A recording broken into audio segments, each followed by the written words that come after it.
Welcome back, everybody, to Madden 17 News. Today we're talking about ball carrier special moves. And as this news keeps coming out, I'll be talking about it here on my channel, so hit that subscribe button. This is my third time talking about Madden 17, so if you haven't seen the first two videos, check out the playlist. And as always, I will be following along with an article from EA Sports and talking about the information presented in the article. So we all know the run game is a major emphasis this year, and I made a 20-minute video earlier today talking about the run fits, the techniques defenders are going to use to stop the run. There was a lot of really good information in there. Definitely check out that video if you haven't. But now we go back to offense. We know defenses should be much tougher to run on, and we know that blocking has also been improved. They've done a lot with zone blocking and some different blocking techniques. But now, when you are the ball carrier, how can you get past these defenders? Because I'm expecting in Madden 17, you should have a lot more defenders in your path. So you have special moves as we've always had. You have your bigger bruising backs, and they're more known for running through defenders, the truck stick, the stiff arms. And your smaller shifty backs have more jukes and spins. And early on in this article, it talks about those guys, like the smaller backs are better with jukes and spins. The bigger backs are better at running through defenders and having stiff arms. So, what's really cool here is that they touched upon a tiered system in the first video that I did, and I was wondering, okay, does that mean we're going to have a true separation between average jukes, bad jukes, and the elite guys? That's exactly what it means. So here we see an actual first look at some ratings here. And in the article it talks about how there is an animation range for special moves that ranges from elite to lumbering. So the elite guys, these are the best moves Madden has to offer, and they are reserved for the truly upper class ball carriers, those with the corresponding move rating in the 90s. So as you see here, Deshaun Jackson and Tavon Austin, it appears they have the best juke moves in the game. And Le'Veon Bell, man, Bell is going to be nasty in this game, isn't he? He's a bigger back, he's strong, but he's so athletic and agile. And he can put on the moves like the smaller shifty guys that couldn't handle the punishment that he can. So I think Le'Veon Bell is going to be an absolute monster in this game. I've used him a lot in 16. But we'll move on now. Like I said, those in the 90s, those are your better moves, and they're going to be the elite and more dynamic animations. Now, for those ball carriers with special move ratings in the 70s and 80s, they get versions of those moves that aren't quite as explosive as the elite moves, but they can still be effective when timed correctly. So they're obviously less efficient, and you can see going down the list here, and we see those who have jukes in the low 80s and high 70s. So we have Tevin Coleman, Robert Turbin, Cameron Artis-Payne, a handful of others. Basically here it sounds like the rating impacts the effectiveness, obviously, of that move. Not much of a surprise there. But to unlock the better animations and the better versions of those moves, you have to graduate into that next tier. So pretty much, it's two tiers you're going to have to worry about in most cases. You're not going to see too many receivers, cornerbacks, or anybody who's going to touch the football besides quarterbacks and fullbacks, really, with anything lower. But there is a tier for those people. The lumbering moves are the slowest, lowest impact moves that carry very little reward. They are used exclusively by players who are over 300 pounds without having any ball carrier rating above 65. Basically, you probably shouldn't be juking, spinning, and hurdling with your nose tackle on a fumble return, although I will probably attempt the hurdle myself. Always got to give it a shot. Okay, we move on, and it says, also noteworthy is the impact fatigue can have on the special moves, and I think this is kind of an evident in the past. But when your ball carrier's out of stamina, the moves he used will go down one level from his default. So this is obviously something new. And we have an elite guy who's tired. He's not going to have an elite spin or an elite juke. It makes sense. So when the elite player is out of gas, he's going to perform ratings as if he was in the 80s. So you got to be careful about how you manage stamina. And perhaps you got to bring in your second running back every now and then. Next up, we have something called the Fake Out Interaction System, which accompanies the new special moves. So the Fake Out system has been overhauled to deliver a new experience to the ground game. When timing the special moves correctly, users can see and feel the power of new multiplayer fake-out animations with nearly 1,000 possible outcomes. What is a multiplayer fake-out? It's a dynamic animation that includes multiple players all at once based on their location. This can now be many players, all depending on the type of move used, the ball carrier skill level, and the user's own stick skills. I'm guessing this is much easier to show than it is to describe in text. So eventually we will see these special moves on display and the fake outs and how defenders react to these moves. I'm looking forward to seeing it, and hopefully it looks better than it has in the past. And there is one more part in this section that's pretty interesting.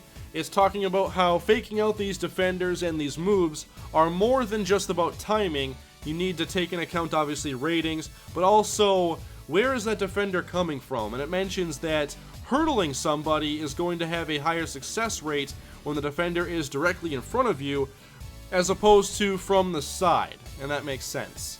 Next up, ball carrier mechanics, and there are a lot of new things here, and especially to help those new to the game and trying to learn how to use all these mechanics. I'm sure for the more casual players, having all this thrown at you can kind of be overwhelming, and I think they've done a good job with the skills trainer the last 2 years introducing concepts and mechanics and making it easier to understand how they work.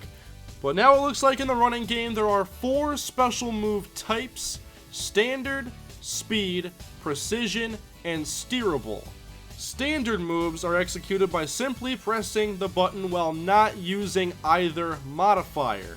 And it looks like there are 3 modifiers. You have speed, which would be right trigger or R2, precision modifier, which we've had, left trigger or L2, and steerable modifier, which is both triggers pulled at the same time. So these standard moves, they're like tapping the face button, hitting circle for a spin, triangle for a hurdle. You guys understand that. And there are new animations, and the result of using the standard move is going to be based on that rating. So they have a base risk, so the base risk for stamina, fumble, and injury, and can fake out as many as 2 defenders at one time. So these standard moves, they have a little bit less risk, a little bit less reward. It's going to be your average move, it sounds like. But now we go on to the speed modifier. These moves are short and quick and can be pulled off at full speed while not veering off the path the ball carrier is currently on. These moves are performed while holding the right trigger or R2, which is already your acceleration burst, so it sounds like a pretty easy thing to pull off because most of us probably hold that trigger as we're running with the football, and then you hit the corresponding special move button.